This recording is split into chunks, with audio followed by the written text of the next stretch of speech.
विश्वानिदेव सवितर्दुरितानि परासुवे यद्भद्रं तन्ने आसुवे। आज मैं आर्यवेद दर्शन पर चर्चा रखूंगा जो महर्षि देव दयानंद की मान्यताएं हैं। वेदों की मान्यताएं, ऋषि दयानंद की मान्यताएं वेदों की मान्यताएं हैं। तो यहाँ महर्षि जो कहते हैं ईश्वर के गुण कर्म स्वभाव की चर्चा। ईश्वर किसको कहते हैं? ईश्वर के गुण कर्म स्वभाव स्वरूप सत्य ही हैं, जो केवल चेतन मात्र वस्तु है तथा जो एक अद्वितीय सर्वशक्तिमान निराकार सर्वव्यापक अनादि अनंत सत्गुण वाला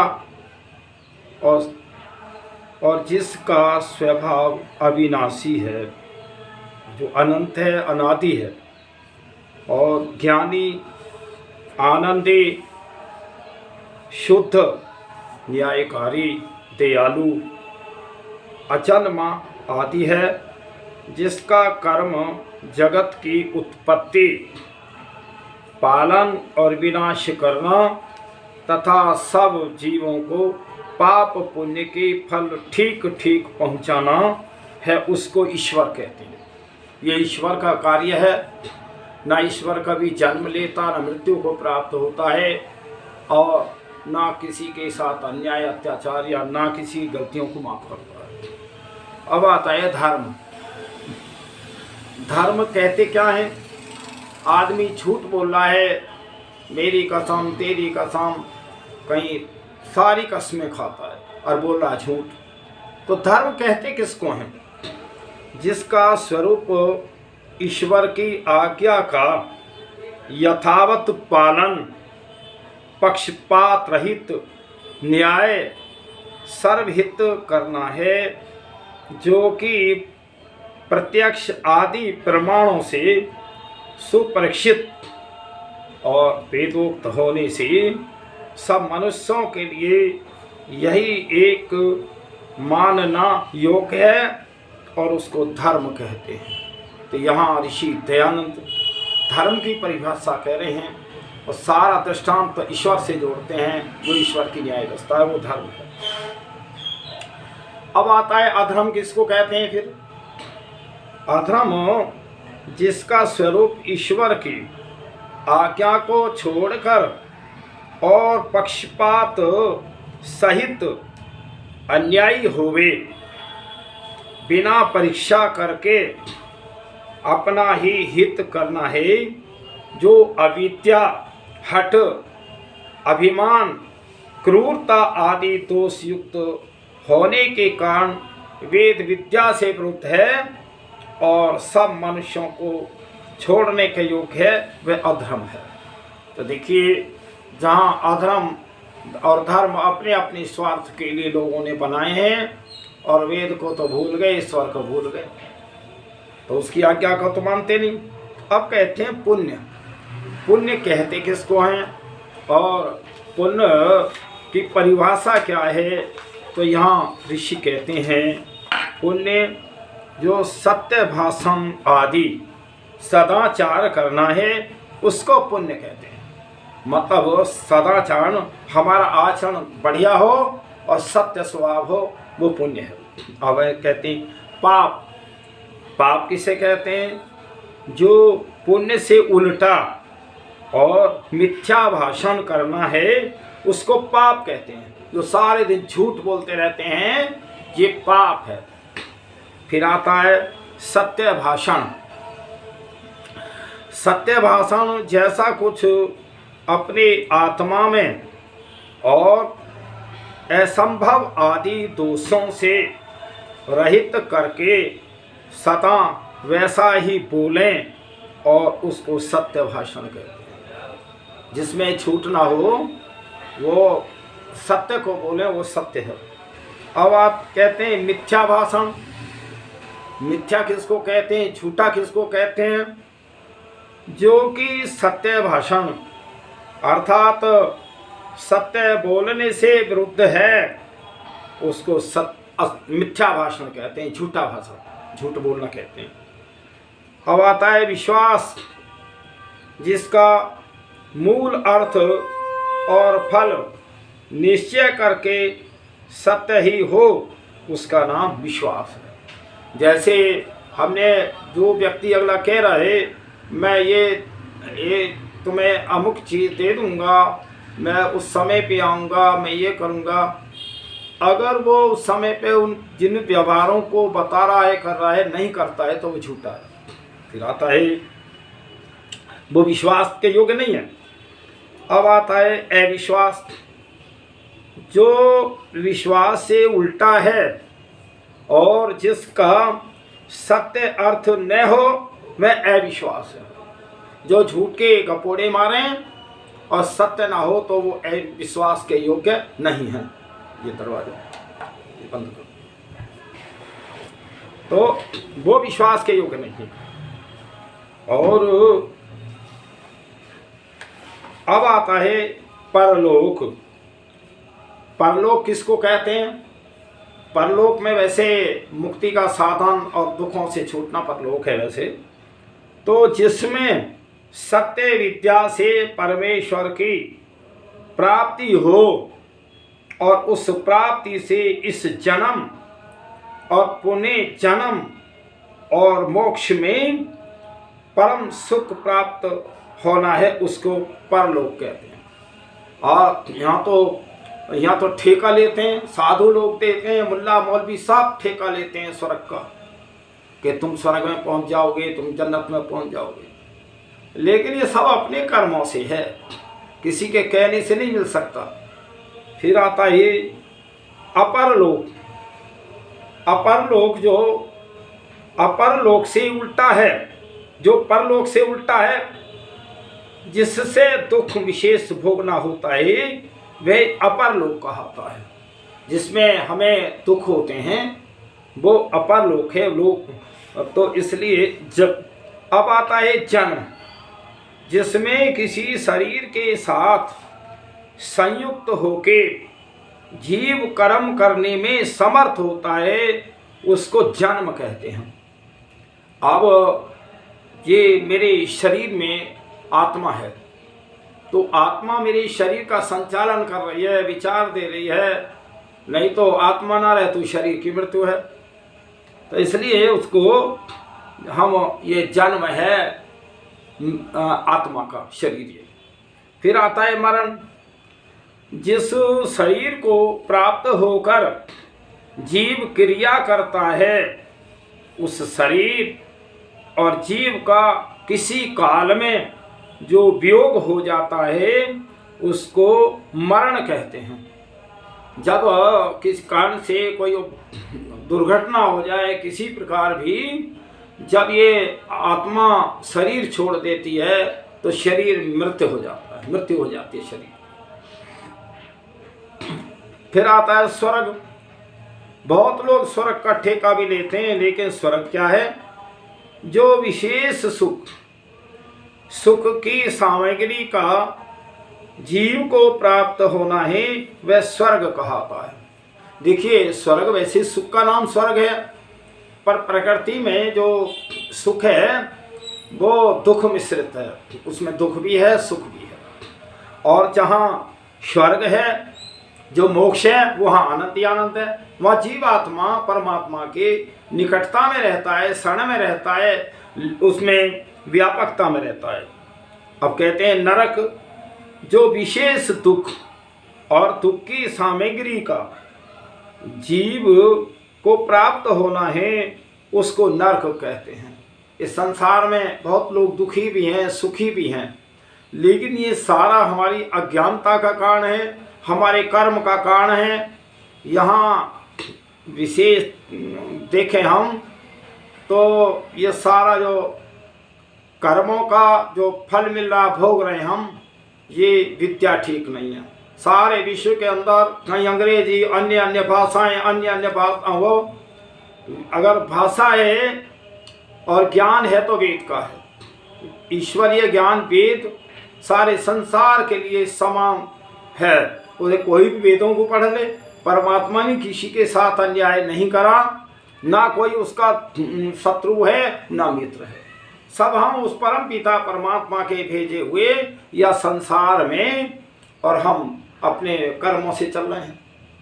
फिर आता है विद्या, जिसमें ईश्वर से लेके पृथ्वी पर्यंत पदार्थों का सत्य विज्ञान होकर उनसे यथा योग्य उपकार लेना होता है, इसका नाम है विद्या। जितना विश्व की विद्या सही हो जाएगी, वेदों के अनुकूल हो जाएगी और गुरुकुल हो जाएंगे, उतना घरों में ताले नहीं लगेंगे। राम को हम याद करते हैं, राम के राज्य में ताले नहीं लगते थे, न्याय व्यवस्था बढ़िया थी। पहले ही बच्चे को अगर ज्ञान दे दिया जाए और जहाँ ज्ञान वो दिया जाए कि ये तेरा शत्रु है, ये वो है, वो है, इसको मारो, इसको मारो। कई मांस आदि खाने का प्रचार बच्चे को दिया जाए, कत्ल करने का दिया जाए, तो बच्चा में कहाँ से जो अच्छे गुण आएंगे? वो तो क्रूर और क्रोधी अहंकारी बनेगा। जब तक हम विद्या खान पान को सही ना करेंगे, विचारों को सही ना करेंगे, तब तक विश्व के अंदर शांति नहीं आ सकती। फिर आता है अविद्या, जो विद्या से विपरीत है, भ्रम, अंधकार, अज्ञान रूप है, और उसको अविद्या कहते हैं। अभी जैसे बहुत सारे ये उसमें क्या है, ये संगम में और उसमें लोग स्नान करने गए, पाप छुड़ाने गए, पाप छुड़ाने वहाँ मर और गए, तो क्या ये विद्या है? वहाँ स्वर्ग मिलेगा, नरक मिला है, इतनी भीड़ भाड़ जाड़े में और उसमें, तो ये अविद्या है। ये अविद्या के कारण जो ये मनुष्य जीवात्मा इस संसार के अंदर कष्ट पाता है, दुख पाता है। फिर आता है और सत्य पुरुष, जो सत्य प्रिय, धर्मात्मा, विद्वान, सबके हितकारी और महर्षि होते हैं, वे सत्पुरुष कहते हैं। सत्पुरुष कौन है? वैसे तो कपड़े से बड़े बड़े अच्छे दुशाले पहन करके ओढ़ करके बड़े अच्छे लगते हैं, लेकिन उनके आचरण देखो, अंदर उनका व्यवहार देखो, तो छल कपट भरा पड़ा है। यही सत्य पुरुष है। मैं कहता हूँ सत्य पुरुष केवल आर्य हो सकता है, और आर्य सन्यासी वेदों के विद्वान हो सकते हैं, और दुनिया में कोई है ही नहीं। सब झूठ का पोथा लिए बैठे हैं। इसलिए विचार करो, हम दुनिया में क्यों आए हैं, क्या करना है? क्या हम छल कपट और लोगों को ठगने, बेईमानी के लिए करने के लिए आए? विचार करो, सत्पुरुष बनो। फिर आता है सत्संग कुसंग, जिस करके झूठ से छूट के सत्य की ही प्राप्ति होती है, उसको सत्संग, और जिस करके पापों में जीव फंसे उसको कुसंग कहते हैं। सत्संग कहते हैं जहाँ विद्वान हो, वेदों के विद्वान हो, और वो अपनी वाणी से जो हमें बता रहे हैं, वेदों का उपदेश कर रहे हैं, वो सत्संग है। और सत्संग के नाम पे कहीं तो पूरी पूरी रात जो है जागते रहते हैं, कहीं कोई भंडारा कर रहा है, कोई कुछ कर रहा है, और सारे मार रहे हैं गपोड़े। क्या ये सत्संग हुआ या झूठ का सत्संग है? इसलिए विचार करो, जब तक ये जो हमारे भाई अपने में जो सन्यासी वर्ग है और जितने अपने को विद्वान कहलाते हैं, जब तक ये वेदों को न समझेंगे, पढ़ेंगे, तो इनका सत्संग कामयाब है नहीं। ये तो बेकार पाखंड और इनके सत्संगों से उपद्रव हो रहा है। इसलिए फिर आता है सत्संग कुसंग। और देखिए सत्संग कुसंग, जिस करके झूठ से और छूट के सत्य की ही प्राप्ति होती है, उसको सत्संग, और जिस करके पापों में जीव फंसे उसको कुसंग कहते हैं। आज दुनिया में सत्संग नहीं हो रहे, कुसंग ही हो रहे हैं और झूठ बोल रहे हैं, गपोड़े मार रहे हैं। इसलिए विचार करो। फिर कहते हैं, फिर आता है तीर्थ। तीर्थ किसको कहते हैं? जितने विद्या का अभ्यास, अच्छे विचार, सुविचार, ईश्वर की उपासना और धर्म अनुष्ठान, सत्य का संग, ब्रह्मचर्य, जीते इंद्रिय उत्तम कर्म है, वे सब तीर्थ कहते हैं। तीर्थ माने ये तराने वाले हैं, हमारी लंबी आयु देने वाले हैं, ज्ञान देने वाले हैं। हम इन उस पे चल के हम धर्म को समझेंगे, क्योंकि इन करके जीव दुख सागर से तर जाता है। जब हम इतने नियमों का पालन करेंगे तो वास्तव में हम दुखों से तर जाएंगे। अब कहीं कोई तीर्थ करने जाए कि भाई कोई कहीं जा रहा अपनी अपनी मान्यता के आधार पे, वहाँ और हो रहे हैं दुख, है। तो इसलिए अब आता है स्तुति। जो ईश्वर व किसी दूसरे पदार्थ के गुण ज्ञान कथन श्रवण सत्य भाषण करना है, वह स्तुति कहती है। परमात्मा की अगर हम स्तुति करते हैं तो उसके गुणों की चर्चाएं करें। परमात्मा न्यायकारी है, दयालु है, अजन्मा है, अनंत है, निर्विकार है। वो परोपकारी है, सबका पिता है, सबकी माता, सबका राजा, सबका रक्षक है, और वो न्याय करता है। तो हम उन गुणों को, ईश्वर के गुणों को अपने में धारण करें और उन पे हम चलें, ये स्तुति है, यही प्रार्थना उपासना है। अब आता है कि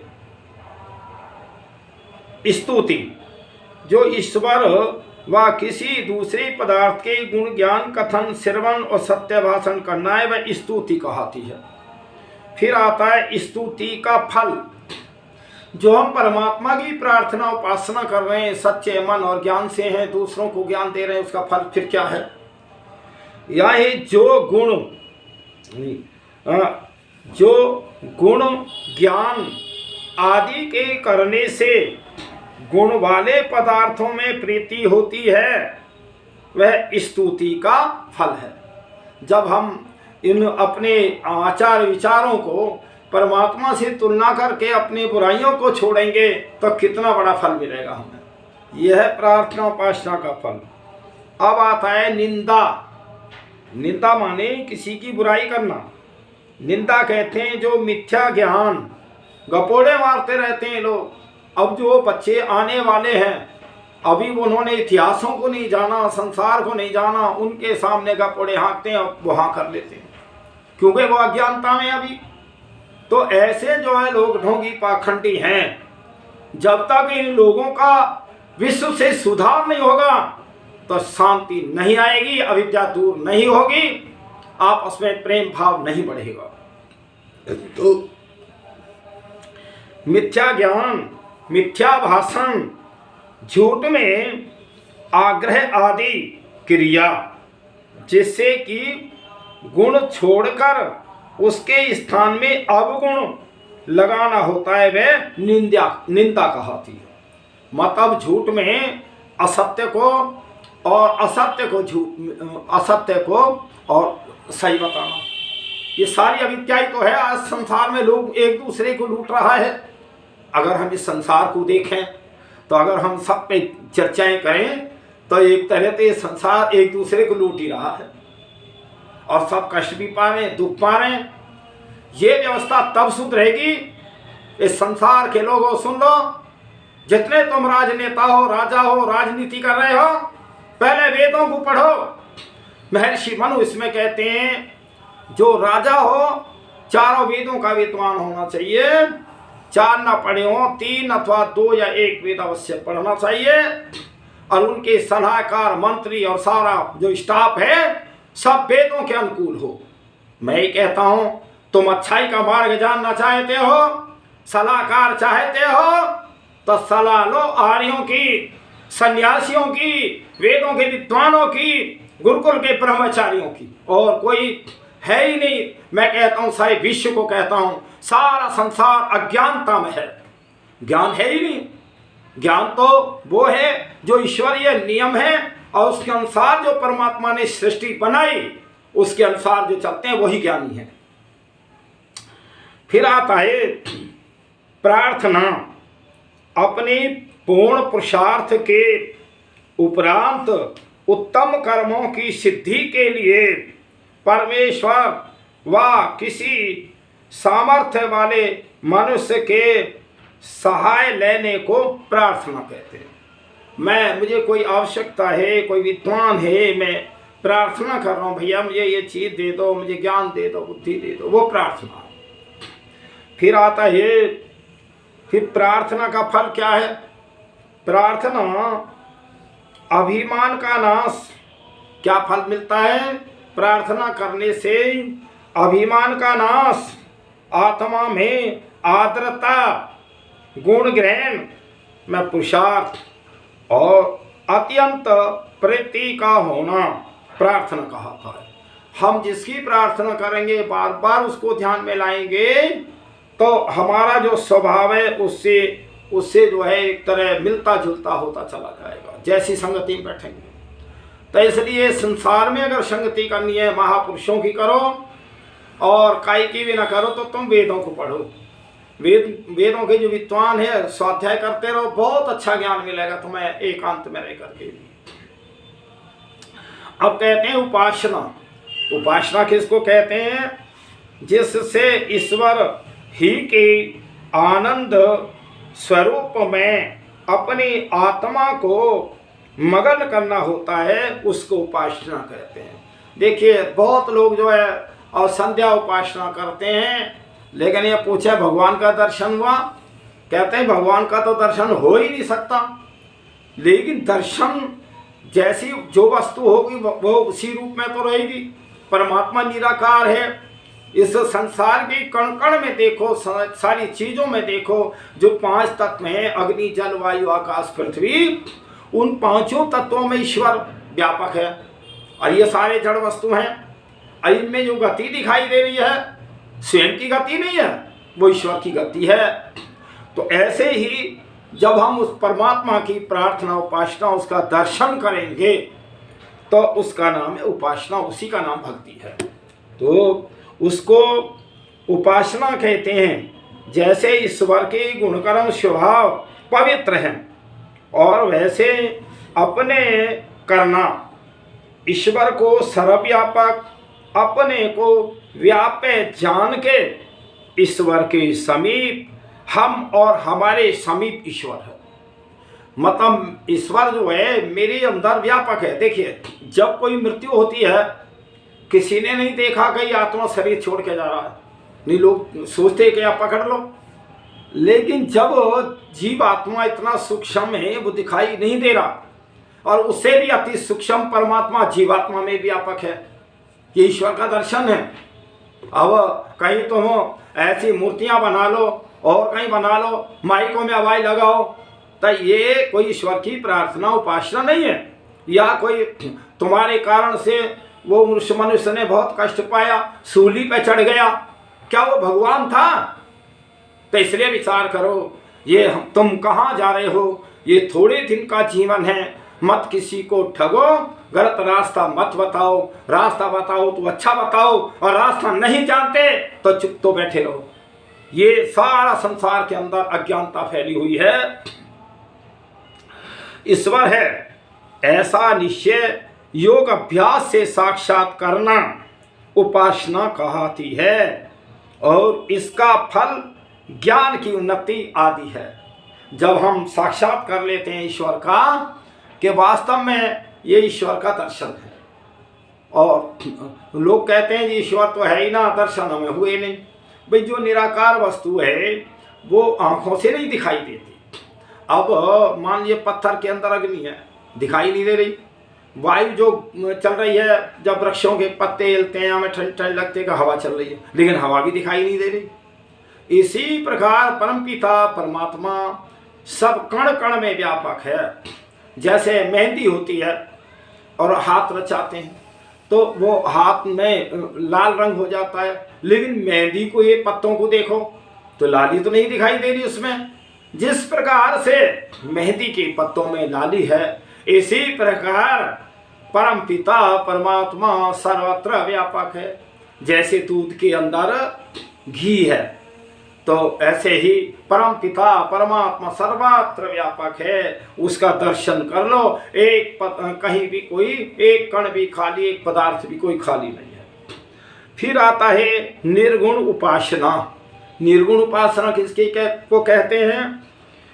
शब्द, स्पर्श, रूप, रस, गंध, संयोग, वियोग, हल्का भारी, अविद्या, जन्म मरण और दुख आदि गुणों से रहित परमात्मा को जानकर जो उसकी उपासना करता है उसको निर्गुण उपासना कहते हैं।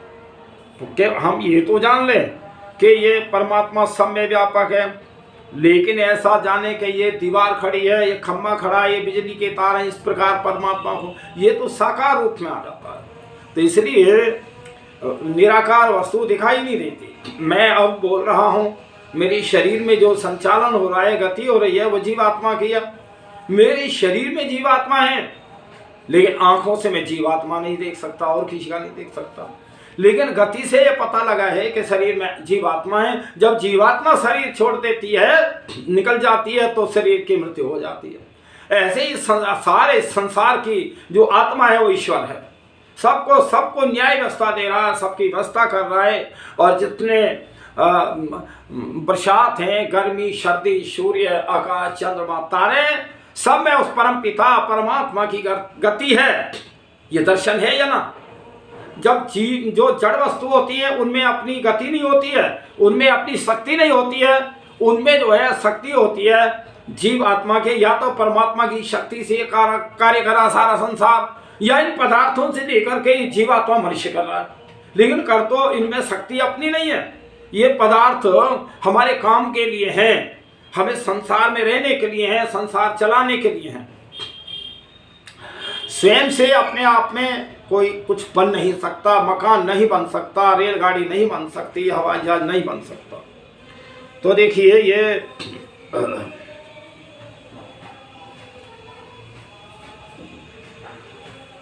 तो हमें जिसमें इतने गुण हैं उसी की प्रार्थना उपासना करनी चाहिए। उसके स्थान में हमें कोई कितना भी विश्व का देवी देवता भगवान नहीं हो सकता, ना मूर्तियों की पूजा करनी चाहिए। इन मूर्तियों को पूजते पूजते हमारी बुद्धि ही जड़ हो गई, हमें सोचने की ही समझने की शक्ति ना रही, ना वेद आदि पढ़ते। हर एक मत में, ऐसी मुस्लिम मत में, ईसाई मत में और सिख मत में ठीक है कि बहुत महापुरुषों के वो इतिहास तो पढ़ते हैं, लेकिन वहाँ ईश्वर की चर्चा वहाँ भी नहीं। तो इसलिए ये सारी अज्ञानता है। अगर ये सारे सिस्टम को जानते हैं तो केवल आर्य जानते हैं, वो वेदों को पढ़ते हैं। तुम संसार के लोगों आर्यों की बात को समझो, आर्यों को समझो, निश्चित आपका कल्याण होगा, निश्चित आप मुक्ति की तरफ जाएंगे। अब आता है मुक्ति,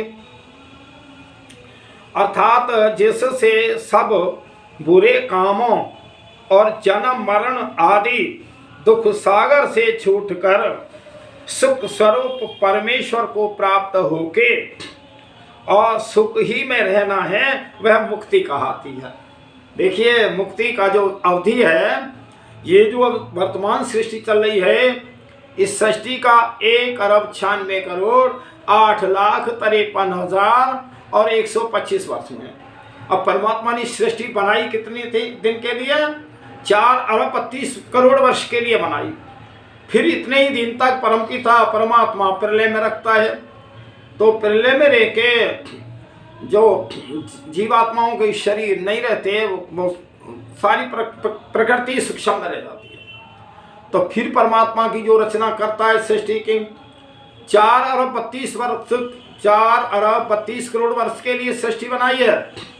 अब 4,32 करोड़ वर्ष ही प्रलय रहती है, और 36,000 बार सृष्टि और प्रलय हो उतने बार जीव आत्मा मुक्ति का आनंद लेता है।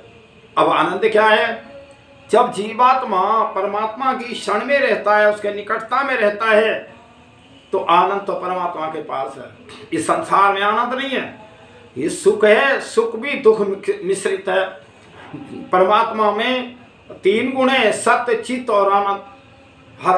मैं जो एक आत्मा हूँ, आत्मा में 2 गुण है, सत्य और चित्त। प्रकृति एक साधन है, इसमें 3 गुण है। इसमें है शतोगुण, रजोगुण और तमोगुण। जैसा जैसा व्यवहार में लाओगे वैसे तुम्हारा कर्म बन जाएगा इससे। तो इन सारे सिस्टमों को समझो। जीवात्मा अनंत काल तक परमात्मा की क्षण में रहता है, दुखों से छूट जाता है, आनंद में रहता है, उसकी प्राप्ति क्यों नहीं करते? उसका अगर मार्ग है कहीं, तो हमारे जो ऋषि मुनियों ने जाना है, केवल वेद है। वेद के अलावा कहीं तुम मुक्ति विषय जान ही नहीं सकते, चाहे कोई दुनिया के लोग कितना ही तुम्हें बहका रहे। फिर आता है सर्वव्यापक ईश्वर और उसकी सृष्टि में स्वेच्छा से विचरना। नियत समय 31 नील 10 खरब 40 अरब वर्ष तक मुक्ति के आनंद को भोग के पुनः संसार में आना। देखिए अब क्या है, मान लीजिए ये जो सारा संसार है वो कहीं जब जीवात्मा शरीर छोड़ता है तुरंत ही परमात्मा के ही तो पास है। अब ये मेरा कमरा है, इसमें परमात्मा इसमें भी व्यापक है, हर पदार्थ में वो व्यापक है, तो आत्मा जाएगा कहाँ? अब अगर जीवात्मा के कर्म है तो उसे जैसे कर्म है, मनुष्य के कर्म है, मनुष्य का जन्म मिलेगा। और उसमें भी जो घर परिवार हमें मिलते हैं ये हमारे पूर्व जन्मों के कर्मों का फल है। और जिसके इतने अनंत उपकार हों कि वो जन्म करने के लोग मुक्ति के लिए है, तो वो परमात्मा की शरण में ही तो रहेगा आत्मा। ये मुक्ति है। और ये मुक्ति मिलेगी हमारे कर्मों से, ऐसा नहीं है। ना गंगा के नहाने से मिले और ना कहीं कोई तीर्थ जाओ, लंबे जाओ, वहाँ वही, बिल्कुल सारा पाखंड ढोंग है। इस ढोंग के कारण जो है, इस अविद्या के कारण मनुष्य कष्ट भोग रहा है। तो इसलिए ये शिक्षा नीतियों में आना चाहिए, शिक्षा का परिवर्तन होना चाहिए, ताकि जो छोटे बच्चे को ज्ञान मिल जाएगा तब वो संसार में सही चलेगा। अब आता है मुक्ति के साधन। अब मुक्ति हमें कैसे मिलेगी, उसके साधन क्या है, हमारे ऋषि बता रहे हैं। अर्थात जो पूर्वोक्त ईश्वर की स्तुति, प्रार्थना और उपासना का करना, धर्म का आचरण करना और पुण्य करना, सत्संग, विश्वास, तीर्थ सेवन, तो तीर्थ सेवन और सत्पुरुषों का संग, परोपकार आदि सब अच्छे कर्मों का करना तथा सब दुष्ट कर्मों से अलग रहना, ये सब मुक्ति का साधन है। मुक्ति जो मिलेगी किसी बाबा या मुल्ला मौलवी के आशीर्वाद से नहीं मिलेगी। मुक्ति मिलेगी तुम्हारे कर्मों से मिलेगी। और परमात्मा जैसा जो कोई कर्म करता है उसको वैसा ही फल देता है। फिर आता है कर्ता। कर्ता किसको कहते हैं? जो स्वतंत्रता से कर्मों का करने वाला है, अर्थात जिसके स्वाधीन सब साधन होते हैं, वह कर्ता कहलाता है। भाई हमारे पास साधन है तो हम करता हैं। अब साधनों का सदुपयोग करें या दुरुपयोग करें। दुरुपयोग करेंगे नरक में जाएंगे, सदुपयोग करेंगे स्वर्ग मिलेगा। अब आता है कारण। कारण किसको कहते हैं? कि जिसको ग्रहण करने वाला किसी कार्य व चीज को बना सकता है, अर्थात जिसके बिना कोई चीज नहीं बन सकती, वह कारण कहलाता है। सो 3 प्रकार का कारण है। मतलब जो सामान बनते हैं, कैसे हम बनाते हैं, यहाँ महर्षि दयानंद ने बहुत अच्छा दृष्टांत दिया है कि उपादान कारण, जिसको ग्रहण करके ही और उत्पन्न होवे व कुछ बनाया जाए, जैसे कि मिट्टी, से घड़ा बनता है और उसको उपादान कारण कहते हैं। मिट्टी से जो घड़ा बनता है वो साधन कह लो, पदार्थ कह लो, मिट्टी। फिर आता है निमित्त कारण, जो बनाने वाला है। जैसे कुम्हार घड़े को बनाता है, इस प्रकार के पदार्थों को निमित्त कारण कहते हैं। क्योंकि कारण जो पदार्थ के बिना तो कुम्हार भी घड़ा नहीं बना सकता, लेकिन घड़ा के बनाने वाला निमित्त कारण है। फिर आता है साधारण कारण। जैसे कि साधारण कारण क्या है? वो साधन है। जैसे कि चाक, दंड आदि और दिशा, आकाश तथा प्रकाश हैं, इनको साधारण कारण कहते हैं। जब तक ये सारी व्यवस्थाएं नहीं होंगी तो घड़ा नहीं बन सकता। इसी प्रकार कार्य, जो किसी पदार्थ के संयोग विशेष से स्थूल होके काम में आता है, अर्थात जो करने योग्य है, वह उस कारण का कार्य कहलाता है। तो जो पदार्थ जिससे बनता है उसका वो कारण कहलाता है। फिर सृष्टि, सृष्टि कर्ता की रचना से कारण द्रव्य किसी संयोग विशेष से अनेक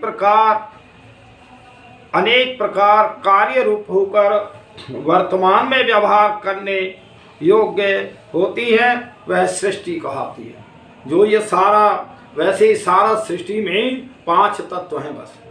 अग्नि है, जल, वायु, आकाश और पृथ्वी। तो इन्हीं से सारे संसार का सिस्टम बन रहा है। इन पदार्थों से ही सारा संसार चल रहा है। वह सृष्टि कहलाती है।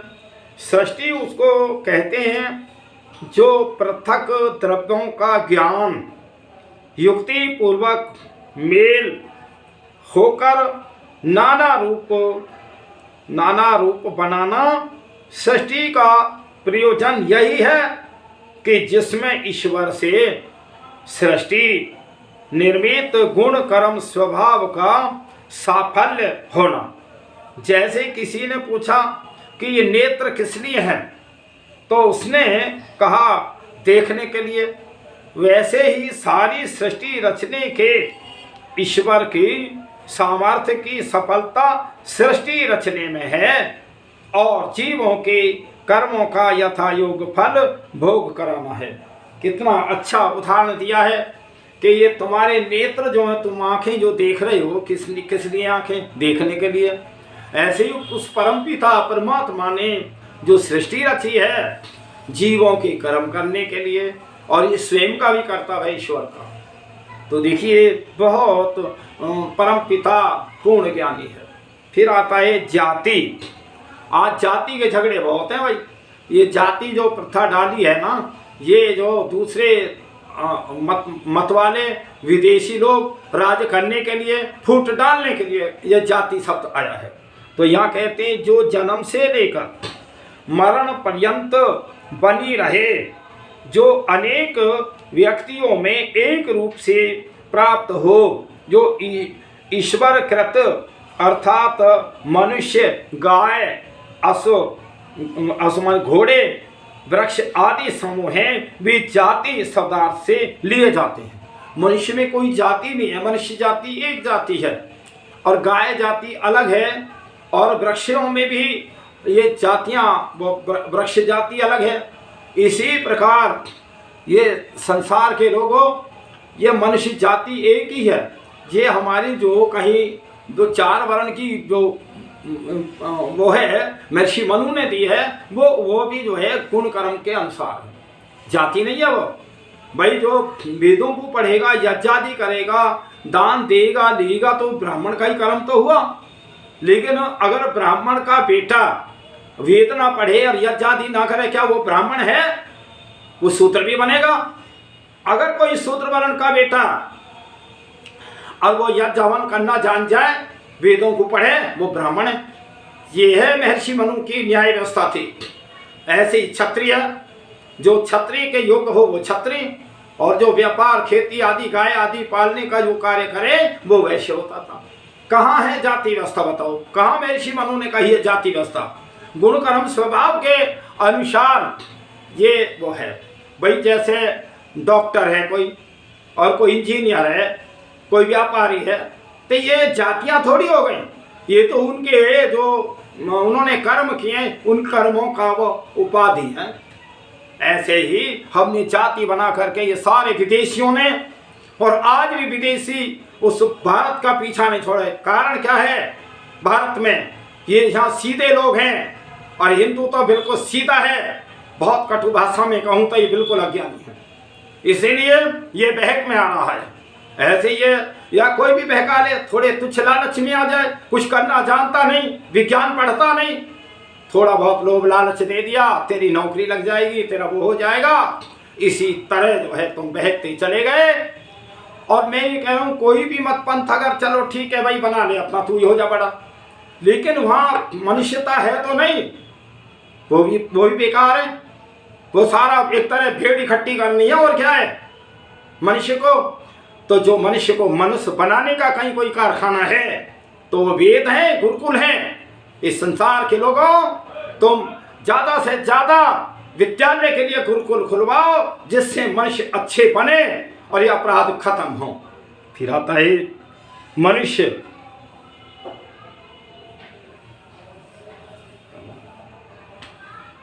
मनुष्य अर्थात जो विचार के बिना किसी काम को न करे उसका नाम मनुष्य है। विचार करके काम करे, काम वो है जो मैं कार्य कर रहा हूँ, कहीं मेरे पड़ोसी को कोई नुकसान तो नहीं हो रहा, वो है सही कार्य। मेरा तो भला हो रहा है, पड़ोसी का नुकसान हो रहा, वह कार्य मनुष्य का योग्य है ही नहीं। आर्य जो श्रेष्ठ स्वभाव, धर्मात्मा, परोपकारी, सत्य विद्या आदि गुण युक्त और आर्यव्रत देश में सब दिन से रहने वाले हैं, उसको आर्य कहते हैं। आर्य की परिभाषा जिसमें श्रेष्ठता हो, ईमानदारी हो, स्वभाव अच्छा हो, दोनों समय संध्या करता हो, यज्ञ आदि करता हो, वेदों को पढ़ता हो, वेदों का पढ़ने वाला हो, वो आर्य है। तो इसलिए अब आती है आर्यव्रत। आर्यव्रत हिमालय, विंध्याचल, सिंधु नदी, ब्रह्मपुत्रा नदी, इन चारों के बीच और जहाँ तक उनका विस्तार है, उनके मध्य में जो देश हैं उसका नाम आर्यव्रत है। आर्यव्रत देश इस भूमि का नाम इसीलिए है कि इसमें आदि सृष्टि से आर्य लोग निवास करते हैं। सबसे पहले अगर कहीं उत्पत्ति हुई है मनुष्य की तो ये आर्यों की हुई है, और ये मैंने आर्य देश की जो सीमा बताई। अब अवधि उत्तर हिमालय, दक्षिण में विंध्याचल, पश्चिम में अटक, पूर्व में ब्रह्मपुत्रा नदी के इस चार ओर के बीच में जितना देश है उसको आर्यव्रत कहते हैं। और जो इसमें सदा से रहते हैं उनको भी आर्य कहते हैं। देखिए, आर्य कोई अपने में जाति नहीं है। आर्य जो जितने रहते हैं, आर्य एक विचार है। इस विचार में आ जाओ। पहले तो तुम्हारे दादा परदादे सबके आर्य थे, चाहे मुसलमान है, ईसाई हैं कितने दिन के, 2000 वर्ष तक के इतिहास हैं, 1400 वर्ष के पहले क्या था। तो देखिए, राम हमारे पूर्वज थे, आर्य थे, श्री कृष्ण आर्य थे, और अनेकों जो पूरा वो पहले वर्तमान युग जो रहा है सब आर्यों का रहा है। तो ये सारा सिस्टम महाभारत काल से बिगड़ता चला गया। तो इसलिए मैं ये कहता हूँ सभी से कि हे तुम आर्यों की संतान हो, तुम किसी प्रकार भटक रहे हो, तुम अज्ञानता में हो, कहीं तुम जो है वेदों को नहीं पढ़ने के कारण ये तुम भूल में हो, सभी जो है आर्य बन सकते हैं। मैं घोषणा पूर्वक कहता हूँ ये आर्यव्रत भारतवर्ष था, कोई नई बात नहीं है। अब तुम आर्य बन जाओ, किसी कारण से तुम भूल गए, भटक गए, अपने घर में फिर आ जाओ। मैं सबसे करवत प्रार्थना करता हूँ कि अगर सारे लोग आर्य बन जाएं, श्रेष्ठ हो जाएं, तो विश्व में शांति हो जाएगी और कोई रास्ता है ही नहीं। मैं परमात्मा से प्रार्थना करता हूँ, कामना करता हूँ, हे प्रभु तुम सबकी आत्मा में व्यापक हो, सबको सत्ज्ञान दो, बुद्धि दो, जिससे जो है अशांति, अत्याचार, क्रूरता समाप्त होके मनुष्य जो है आर्य बने, श्रेष्ठ बने, उत्तम बने। हे प्रभु, तो मेरी प्रार्थना स्वीकार करो, स्वीकार करो, स्वीकार करो। ओम सम।